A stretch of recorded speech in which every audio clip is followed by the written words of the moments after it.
ज्यांना काही निवेदनं द्यायची आहेत त्यांनी यावं, निवेदन द्यावं, त्यांना चर्चा करायची चर्चा करावी. पण अशा रीतीने पत्ते वगैरे उधळणे वगैरे त्यांच्या अंगावर हे बरोबर नाही ना. आणि पत्ते बित्ते खेळ हा प्रकार हा काही तटकऱ्यांनी केलेला नव्हता ना. ते काय खेळत नव्हते पत्ते, त्यांचा काय दोष आहे?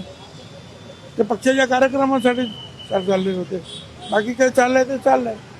पण अशा वेळेला त्यांना प्रोक करायचं काम तिथल्या कार्यकर्त्यांना सुद्धा की पत्ते असे उधळणं वगैरे, त्याच्यामुळे साहजिक आहे.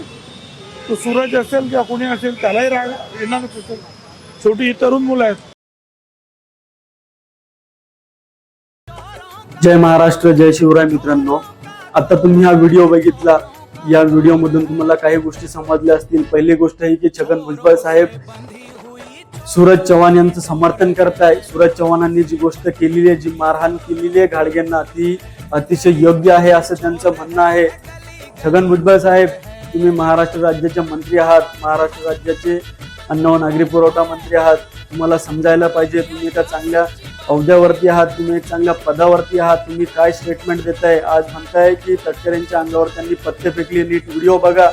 तुमच्या चष्म्याचा नंबर वाढलाय का? तुम्हाला दिसायला कमी येतंय का? तो व्हिडिओ 10 वेळेस बघा, तेव्हा तुम्हाला समजेल की घाडगे यांनी पत्ते तटकरेंच्या अंगावर नाही तर टेबलावर टाकले होते. असंविधानिक अशी कोणतीही मागणी नव्हती, असंविधानिक अशा पद्धतीने कोणतंही निवेदन दिलं गेलं नव्हतं. सगळ्या गोष्टी संविधानिक पद्धतीने असताना जर कार्यकर्ते असे मारहाण करणार असतील, सामान्य शेतकऱ्याला मारहाण करणार असतील आणि नेते असे स्टेटमेंट देत असतील, भुजबळ साहेब तुमचं खरंच चुकलंय, तुमचं स्टेटमेंट खरंच चुकीचं आहे. तुम्ही 10 वेळेस तो व्हिडिओ बघा. त्यांनी जरी रम्मी खेळी नसली तरी ते पक्षाचे प्रदेश अध्यक्ष आहे. त्यांच्या समोर निवेदन देणं हे एका सामान्य शेतकऱ्याचं कर्तव्य होतं. त्यांनी ते पार पाडलं. पण त्या नालायक सूरज चव्हाणला असं मारण्याची काही गरज नव्हती. ठीक आहे, एक कानशिलात लगावली तर आम्ही समजू शकतो, पण तुम्ही कुत्र्यासारखी मारहाण घाडगेंना केलेली आहे. ही अमानुष मारहाण करणं हे खरंच तुम्हाला योग्य वाटतंय का? आणि भुजबळ साहेब, तुम्ही डायरेक्ट त्या गोष्टीचं समर्थन करत आहात. ही गोष्ट तुम्ही लक्षात ठेवा. लोकांच्या मते छगन भुजबळ साहेबांच्या म्हणण्यानुसार कोणीही याच्यानंतर निवेदन देऊ नका, निवेदन देऊन काही फायदा नाही, निवेदन दिलं तर तुम्हाला मारहाण होऊ शकते, असं छगन भुजबळ साहेबांचं म्हणणं आहे. कारण नेते कसं आहे, कार्यकर्ते आता सध्या आक्रमक झालेले, कार्यकर्ते हे डॉन झालेले आणि कार्यकर्ते सगळे तरुण आहे. त्यामुळे ते काही पण करू शकता. निवेदन द्यायला जाऊ नका, निवेदन देऊन फसू नका, कारण तुम्हाला कुत्र्यासारखी मारहाण होऊ शकते. एखाद्या वेळेस तुमचा मर्डर पण होऊ शकतो, त्याचा प्रयत्न पण होऊ शकतो. त्यामुळे कोणीही कधीही निवेदन द्यायला जायचं नाही, सरकार विरुद्ध आवाज उचलायचा नाही, कारण सरकार विरुद्ध आवाज उचलला तर तुमचा मर्डर होऊ शकतो. ही गोष्ट या व्हिडिओच्या माध्यमातून आपल्याला समजलेली आहे.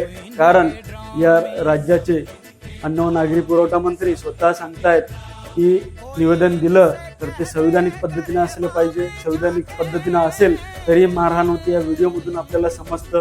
तो व्हिडिओ नीट बघितला तर समजेल की संविधानिक पद्धतीनं तुम्ही कितीही निवेदन द्या तरी कार्यकर्ते जर तरुण असतील तर ते तुम्हाला नक्की मारतील. तरुण कार्यकर्ते नेत्यांचे आहे, त्यामुळे कोणीही निवेदन देऊ नका. सरकारला सांगण्याचा प्रयत्न करू नका. सरकारला जसं नाचायचं आहे तसं नाचू द्या. मंत्री ऑलरेडी जसे नाचायचे त्यांना ते तसे नाचतच आहे. तुम्ही पण त्यांना नाचू द्या. तुम्ही निवेदन देऊ नका, काहीच नका करू.